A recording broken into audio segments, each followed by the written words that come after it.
Sarah Matthews walked through the halls of Lincoln High School with her head held high, even though she could hear the whispers and snickers following her every step. Her olive green camouflage pants and matching jacket stood out like a beacon among the designer jeans and trendy sweaters that filled the hallways. She'd gotten used to the stairs by now, but that didn't make them hurt any less. "Look at her," Madison whispered loudly to her friends near the lockers. "Does she think she's going to war or something?" The group erupted in giggles, their voices carrying across the crowded hallway. Sarah's jaw tightened, but she kept walking toward her first period chemistry class. It wasn't the first time she had been the target of their jokes. For 3 months now, ever since she started wearing military surplus clothing to school, Sarah had become the unofficial entertainment for the popular crowd. What they didn't know was that every piece of camouflage she wore carried a story they couldn't begin to understand. Her chemistry teacher, Mr. Rodriguez, gave her an encouraging nod as she slipped into her seat. He was one of the few adults who never commented on her clothing choices. Sarah appreciated that about him.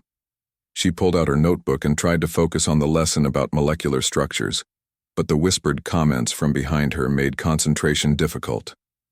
"My dad says people who dress like that are trying too hard to be something they're not," Jake muttered to his friend Chris.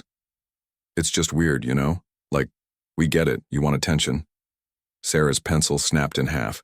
She had been gripping it too tightly. Mr. Rodriguez noticed the sound and glanced over, his eyes filled with concern. Sarah shook her head slightly, letting him know she was okay. She had learned to handle these moments on her own. During lunch, Sarah sat alone at her usual table in the far corner of the cafeteria. She unwrapped the peanut butter sandwich she had packed that morning and tried to ignore the pointing and laughing from 3 tables over. The popular kids had made it their daily entertainment to come up with new comments about her appearance. "Hey, G.I. Jane," called out Trevor, one of the football players. "You waiting for your drill sergeant to show up?" His friends burst into laughter, high-fiving each other as if he had just delivered the joke of the century. Sarah took a deep breath and continued eating her sandwich. She thought about her father's words from that morning. "Strength isn't about fighting back every time someone tries to bring you down, sweetheart. Sometimes real strength is about standing firm in who you are, no matter what anyone else thinks." Her father would know about strength. Captain David Matthews had been serving in the Army for 15 years, and his wisdom had gotten Sarah through many difficult moments. The camouflage she wore wasn't a fashion statement or a cry for attention. Each piece had been carefully chosen from his collection, items he had worn during his deployments overseas. The fabric still carried his scent sometimes, a mixture of aftershave and the outdoors. When Sarah wore his old uniforms, she felt connected to him even when he was thousands of miles away. Her classmates saw someone trying to be different, but Sarah was just trying to feel close to the father she missed desperately. After lunch, Sarah headed to her history class, where Mrs. Chen was discussing World War II. As the teacher talked about the bravery of soldiers on foreign battlefields, Sarah noticed several students glancing her way with smirks on their faces. She wondered if they would find her clothing choices so amusing if they knew her father was currently stationed in Afghanistan, risking his life every day to serve his country. "Miss Matthews," Mrs. Chen said suddenly, "would you like to share any thoughts about the sacrifices made by military families during wartime?" The classroom fell silent. Sarah felt every pair of eyes in the room focused on her. She could have used this moment to tell them about her father, about the sleepless nights when her mother paced the floor waiting for his calls, about the empty chair at their dinner table, about the way her little brother still set out an extra place for Dad every morning. Instead, she simply said, "I think people often don't understand the cost of freedom until it affects them personally." Mrs. Chen nodded approvingly, but Sarah caught the eye rolls and whispered comments from her classmates. To them, she was just the weird girl in army clothes trying to sound deep and meaningful. As the final bell rang and students rushed toward the exits, Sarah gathered her books slowly. She wasn't in any hurry to get home to an empty house. Her mother worked double shifts at the hospital to make ends meet while her father was deployed, and her younger brother Tommy stayed at their neighbor's house until she picked him up. Walking toward her locker, Sarah overheard Madison and her friends making plans for the weekend. They talked about shopping trips and parties, problems that seemed so simple compared to wondering whether your father was safe on the other side of the world. "There goes our favorite soldier girl," Jessica said as Sarah passed by. "Maybe tomorrow she'll show up in full combat gear." Sarah opened her locker and stared at the photo taped to the inside of the door. It showed her father in his dress uniform, smiling proudly on the day he had received his latest promotion. Below it was a smaller photo of their family from last Christmas, the last time they had all been together. She traced her finger along the edge of her father's uniform in the photo. Tomorrow would mark exactly 6 months since his deployment began. 6 months of defending herself against classmates who saw her clothing as a joke, rather than a tribute to the man she admired most in the world. As Sarah closed her locker and headed for the exit, she made a silent promise to herself. No matter how many times they laughed, no matter how many comments they made, she would continue wearing her father's clothes with pride. They represented something far more important than fitting in with the crowd at Lincoln High School. What her classmates didn't realize was that their laughter was about to be interrupted by something that would change everything they thought they knew about the quiet girl in camouflage. The Matthews family home felt too quiet most evenings. Sarah unlocked the front door and stepped into the living room where family photos lined the mantel, each one a reminder of happier times when Captain David Matthews was home. Her mother, Linda, had left a note on the kitchen counter explaining she would be working late again at the hospital. The overtime pay was necessary, but it meant Sarah was responsible for picking up 8-year-old Tommy from their neighbor Mrs. Garcia's house. Sarah dropped her backpack and walked down the street to collect her little brother. Tommy came running to the door when he saw her, his face lighting up with excitement. "Sarah, Sarah, look what I made." He held up a crayon drawing of a soldier standing next to a helicopter. "It's Daddy coming home."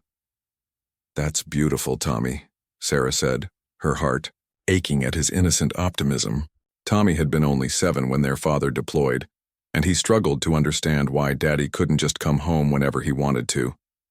Mrs. Garcia appeared behind Tommy, her weathered face showing concern. "How was school today, mija?" she asked Sarah in her gentle voice. The elderly woman had been like a grandmother to the Matthews children, especially since their father left. "Same as always," Sarah replied, not wanting to burden Mrs. Garcia with the details of her daily humiliation.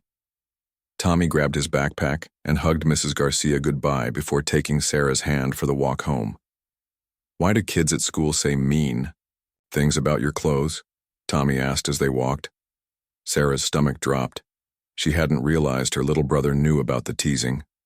"Sometimes people don't understand why something is important to someone else," Sarah explained carefully. "Remember how Daddy's uniform means he's serving our country? When I wear clothes like his, it helps me feel close to him." Tommy nodded seriously. "I wish I could wear Daddy's clothes to school too. Then maybe he would come back faster." That evening, Sarah helped Tommy with his homework while she waited for their mother to return from work. When Linda Matthews finally walked through the door at nearly 10 o'clock, exhaustion was written across her face. She worked as a nurse, pulling extra shifts to cover the reduced income from her husband's deployment pay. "How was everyone's day?" Linda asked, settling into her favorite chair with a cup of tea. Sarah and Tommy shared their daily highlights, but Sarah kept the school incidents to herself. Her mother already had enough to worry about.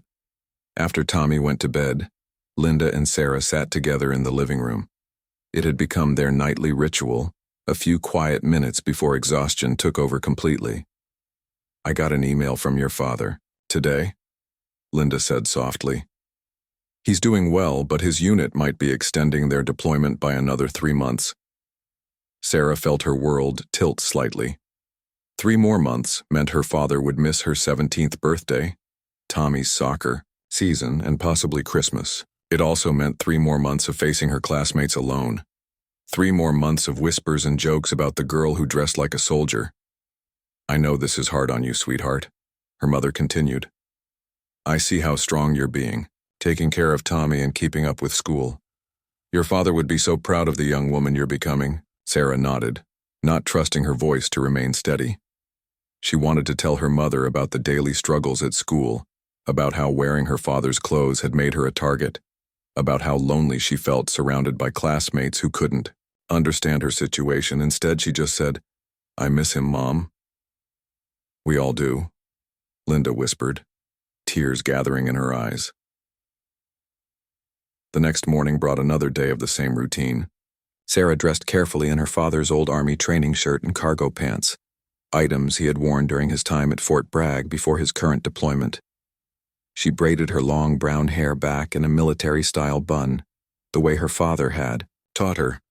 At breakfast, Tommy watched her with admiration.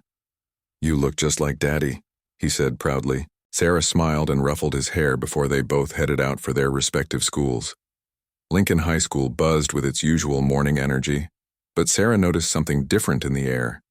Students were clustered around their phones, more than usual, and there seemed to be an undercurrent of excitement about something. She overheard fragments of conversations about some kind of special assembly that had been announced over the loudspeaker during first period. In her English class, Mrs. Peterson struggled to keep her students' attention. Everyone seemed distracted by whatever was happening outside. Sarah could hear the distant sound of helicopters, which wasn't entirely unusual since they lived near a military base, but today the sound seemed closer and more persistent. "Miss Matthews," Mrs. Peterson said, interrupting Sarah's thoughts, "would you please read the next paragraph from the novel?" Sarah found her place and began reading aloud, but her voice was soon drowned out by the increasing noise from outside. The helicopter sounds were definitely getting closer, and now there seemed to be multiple aircraft approaching the school. Principal Johnson's voice crackled over the intercom. "Students and teachers, please report to the gymnasium immediately for a special presentation. This is not a drill. Please move quickly and quietly." The classroom erupted in confused chatter as students gathered their belongings. Sarah felt a strange mixture of anxiety and anticipation as she joined the stream of students heading toward the gymnasium. The helicopter noise was now so loud, it was impossible to ignore.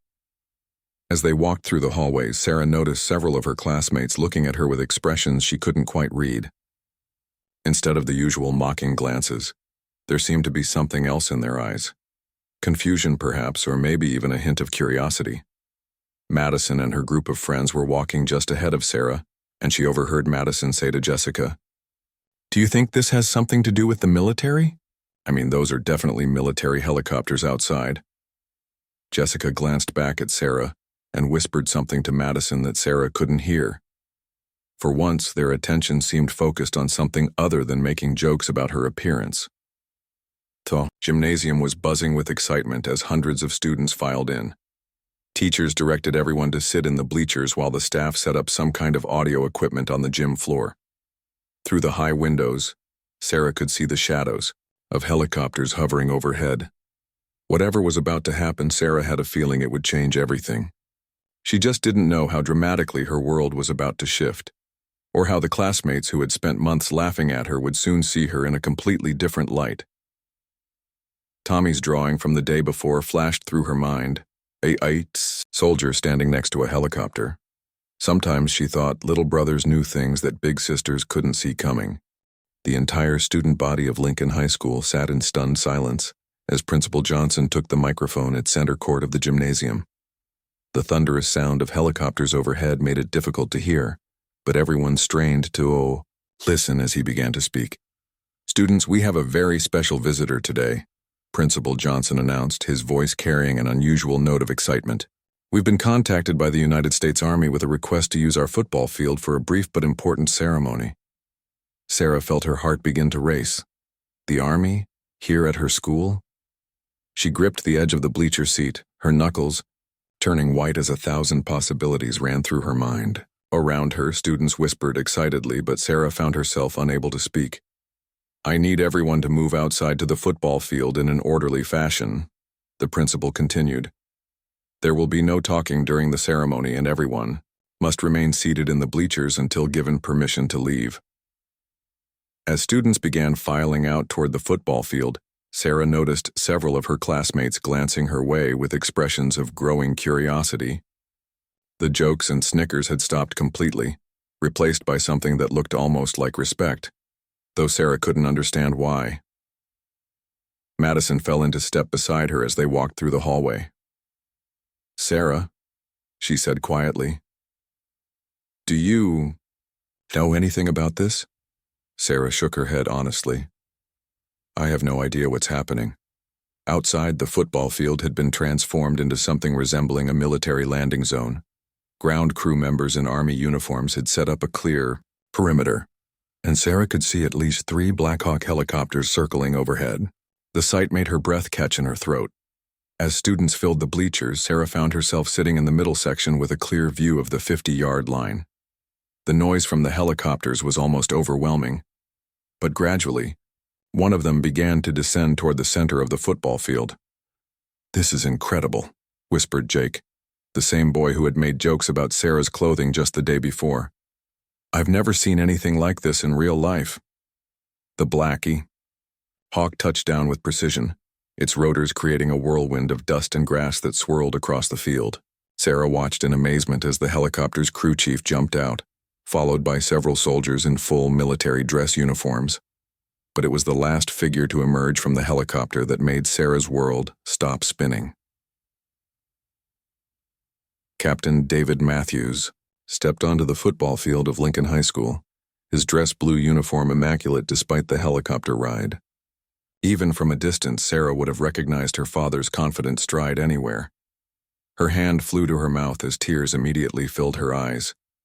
"Dad," she whispered, so quietly that even she could barely hear it over the noise of the helicopter engines winding down. Around her, students began putting pieces together. Trevor, the football player who had called her G.I. Jane countless times, turned to stare at Sarah with his mouth hanging open. "Wait," he said loud enough for several people to hear. "Is that your father?" Sarah couldn't speak. She could only watch as her father walked toward a microphone that had been set up at the center of the field. His eyes scanned the bleachers, and when they found her, his face broke into the enormous smile she had missed for 6 long months. Principal Johnson joined Captain Matthews at the microphone. "Students of Lincoln High School," the principal began, "I'd like you to meet Captain David Matthews of the United States Army. Captain Matthews has just returned from a 6-month deployment in Afghanistan, where he served with distinction as a combat engineer." The crowd began to murmur as more students realized the connection. Sarah felt hundreds of eyes turning toward her, but for the first time in months, the attention didn't make her want to disappear. "Captain Matthews specifically requested to surprise his daughter here at school today," Principal Johnson continued. "His daughter Sarah is a junior here at Lincoln High, and as many of you know, she has honored her father's service by wearing military attire during his deployment." What had started as murmurs became a wave of understanding that swept through the student body. Suddenly, every joke, every laugh, every cruel comment about Sarah's clothing choices took on a completely different meaning. The girl they had mocked for months hadn't been trying to get attention or be different. She had been honoring her father's service while he risked his life overseas. Captain Matthews took the microphone, his voice strong and clear despite the emotion Sarah could see on his face. "Thank you for allowing me to surprise my family this way. I've been serving in Afghanistan for the past 6 months, and during that time, my daughter Sarah has shown courage and strength that would make any soldier proud." He paused, looking directly at Sarah in the bleachers. "Sarah, sweetheart, your mother told me how you've taken care of everything at home, how you've helped with your little brother, kept up with school, and stayed strong for our family. But what she also told me was how some people at school didn't understand why you wore my old uniforms." The football field was so quiet now that even the sound of the wind seemed loud. Students who had spent months making jokes about Sarah's appearance now shifted uncomfortably in their seats. "I want everyone here to understand something," Captain Matthews continued. "When a soldier deploys, their family serves too. Every day that Sarah wore part of my uniform to school, she was carrying a piece of my heart with her. She was showing the world that she was proud of her father's service, even when that service meant I couldn't be here for 6 months." Sarah was crying openly now, not caring who saw her tears. Several other students in the bleachers were wiping their eyes as well. Mrs. Chen, her history teacher, was sobbing in the faculty section. "The Army values honor, courage, and commitment," Captain Matthews said. My daughter has shown all three of these values every single day since I've been gone. Sarah, would you please come down here? Sarah's legs felt like they might give out as she made her way down from the bleachers. The same students who had whispered and laughed at her for months now watched in respectful silence as she walked across the field toward her father.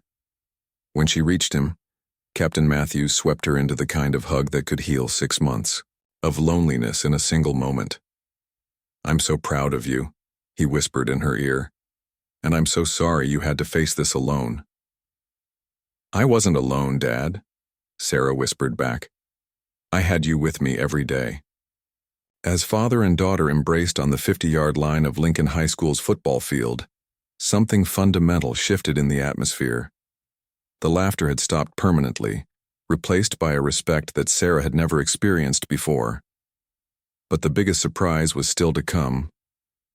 As Sarah and her father stood together on the football field, Captain Matthews gestured toward the helicopter where several more soldiers had emerged. Sarah recognized some of them from family events before her father's deployment, members of his unit who had become like extended family over the years. "Sarah," her father said, his voice carrying across the silent field through the microphone. "I brought some friends with me today who wanted to meet the young woman I've been telling them about for 6 months." Sergeant First Class Maria Rodriguez stepped forward, her dress uniform decorated with multiple ribbons and badges. Sarah had heard her father speak about Sergeant Rodriguez many times. She was the communications specialist who had helped keep Captain Matthews in contact with his family during the deployment. "Miss Matthews," Sergeant Rodriguez said, taking the microphone, "your father talked about you every single day we were overseas. He told us about your strength, your courage, and your dedication to your family.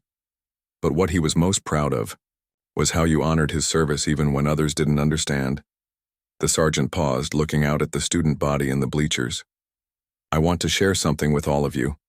In the Army, we have a saying, 'The strength of the pack is the wolf, and the strength of the wolf is the pack.' What this means is that we're only as strong as the support we receive from our families back home." Sarah felt her cheeks burning, as hundreds of eyes remained focused on her, but this time the attention felt different. Instead of mockery, she saw something she had never expected to see in the faces of her classmates: admiration. "During our deployment," Sergeant Rodriguez continued, "Captain Matthews received letters and care packages from his family every week.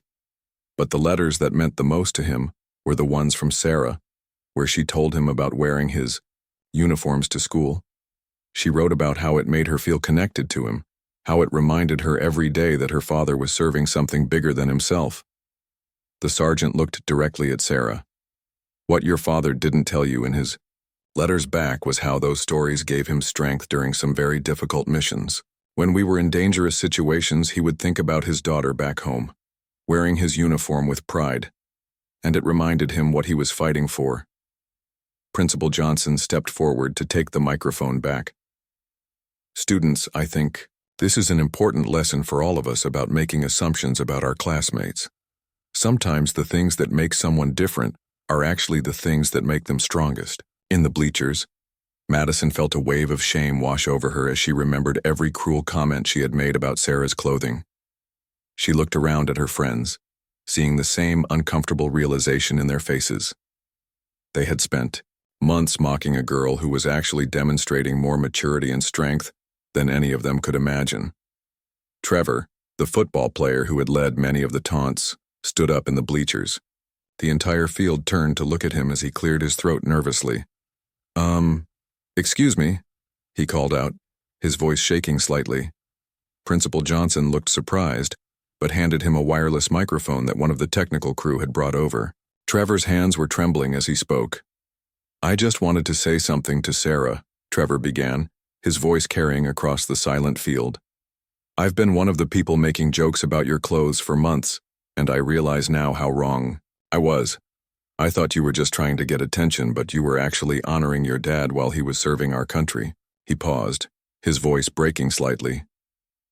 "My grandfather was in Vietnam, and I know how hard it was for my grandmother when he was gone. I should have understood what you were going through instead of making it worse. I'm really sorry, Sarah." Trevor sat back down, but his apology seemed to open a floodgate. One by one, other students began standing up to offer their own apologies. Jessica, who had whispered countless cruel comments, stood with tears streaming down her face. "Sarah, I'm so sorry," Jessica called out. "I was jealous of how confident you seemed, and I took it out on you in the worst possible way.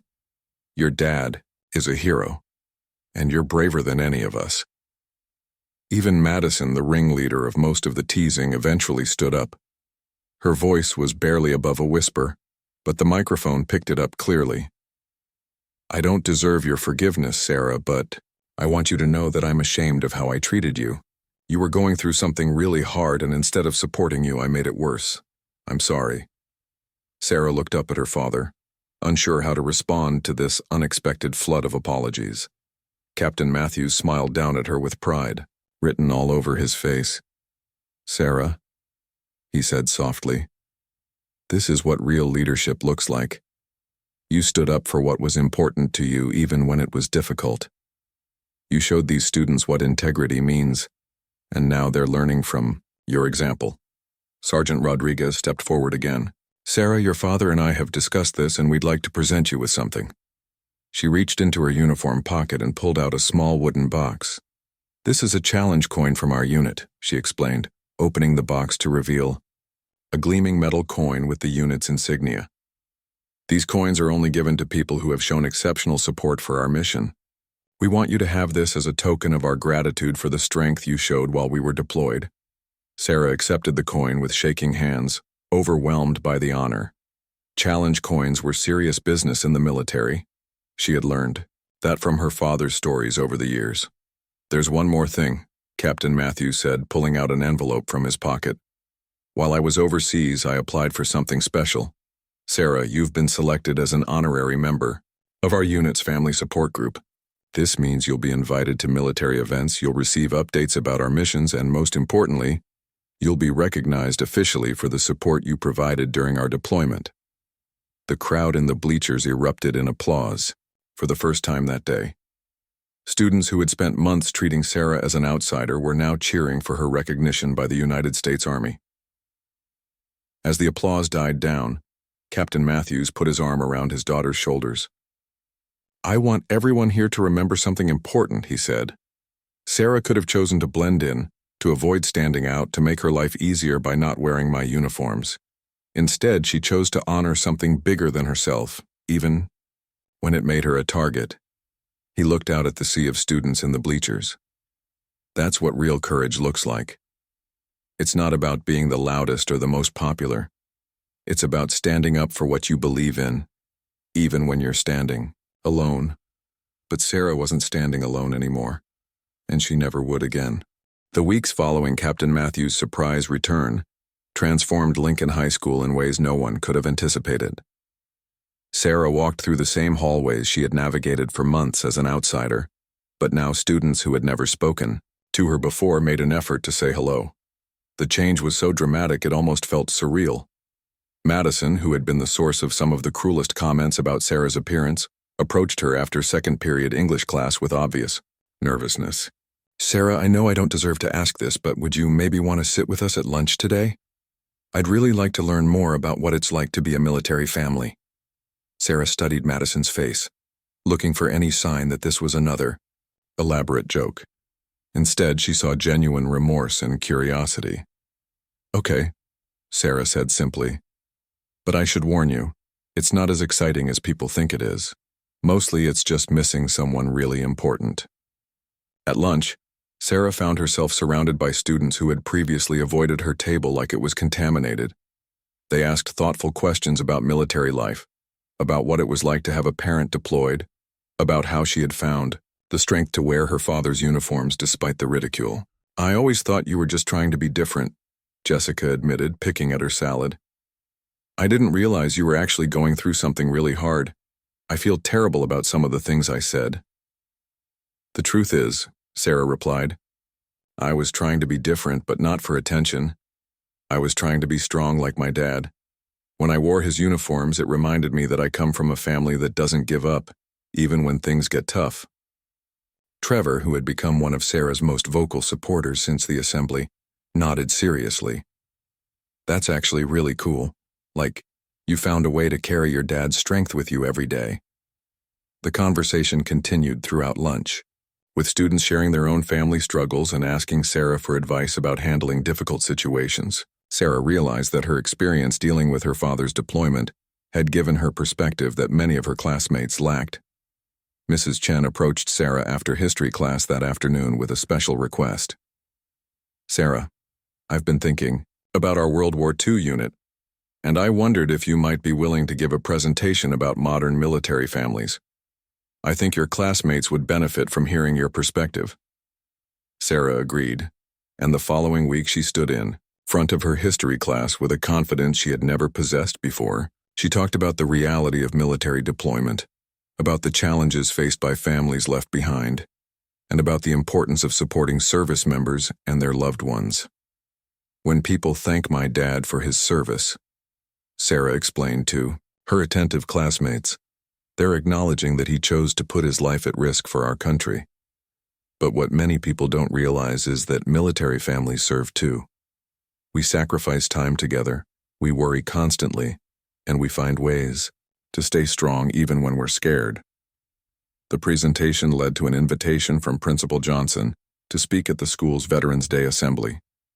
Sarah's story spread beyond Lincoln High School, and she began receiving letters from other military children who had heard about her experience. One letter particularly touched her heart. It came from a girl named Emma at a high school in Texas, whose brother was deployed with the Marines. "Dear Sarah," the letter read, "I saw a news article about what happened at your school, and I wanted to thank you. I've been afraid to wear my brother's Marine sweatshirt to school because I was worried about what people would say. After reading about your story, I wore it today for the first time. Several people asked me about it, and I got to tell them about my brother and how proud I am of his service. You gave me courage I didn't know I had." Sarah shared Emma's letter with her father, who had returned to his stateside position at the nearby Army base. Captain Matthews smiled as he read it. "You know what this means, don't you?" he asked his daughter. "What?" Sarah replied. "It means your courage is inspiring other people to be brave too. That's what real leadership looks like." The transformation wasn't limited to Sarah's relationships with her classmates. Teachers who had witnessed her strength during the difficult months began recommending her for leadership positions. She was elected to the student council, chosen as a peer mediator for conflict resolution, and invited to join the school's community service club. Most surprisingly, Madison approached Sarah with an unexpected proposal. "I've been thinking," Madison said one day after school, "and I want to do something to make up for how I treated you. What if we started a support group for students who have family members deployed? We could meet once a week and maybe do care package drives or something." Sarah was amazed by the suggestion. "That's actually a really good idea. There are probably other students dealing with deployments who feel as alone as I did." The support group became one of the most popular new clubs at Lincoln High School. Students with deployed family members found a safe space to share their struggles and support each other. Even students without military connections joined to help with care package drives and letter-writing campaigns. Mr. Rodriguez, Sarah's chemistry teacher, volunteered to be the faculty sponsor for the group. "I've watched Sarah handle adversity with more grace than most adults," he told Principal Johnson. "She's exactly the kind of student leader we want to support." 3 months after the helicopter landing that changed everything, Sarah received another surprise. This time it came in the form of a phone call from a local news station wanting to do a feature story about her support group and its impact on the school community. "We've heard amazing things about how your school has transformed since that assembly," the reporter explained. "We'd love to share your story with a wider audience." During the interview, the reporter asked Sarah what advice she would give to other students facing bullying or difficult circumstances. Sarah thought for a moment before answering. "I would tell them that sometimes the thing that makes you different is actually your greatest strength. It took me a long time to understand that wearing my dad's uniforms wasn't making me weird, it was making me strong. When you stand up for something you believe in, even when it's hard, you inspire other people to be brave too." As the camera rolled, Sarah looked directly into the lens and added, And to the students who might be making fun of someone else because they're different, try to understand that person's story before you judge them. You might be surprised by what you learn. The news story aired on a Friday evening, and by Monday morning, Sarah's email inbox was full of messages from military children across the country. Her story had touched a nerve, inspiring others to wear their pride in their family's service, openly and without shame. But perhaps the most meaningful change was the one Sarah saw in herself. She no longer wore her father's uniforms as a shield against loneliness. She wore them as a badge of honor, representing not just her father's service but her own journey toward understanding what real strength looked like.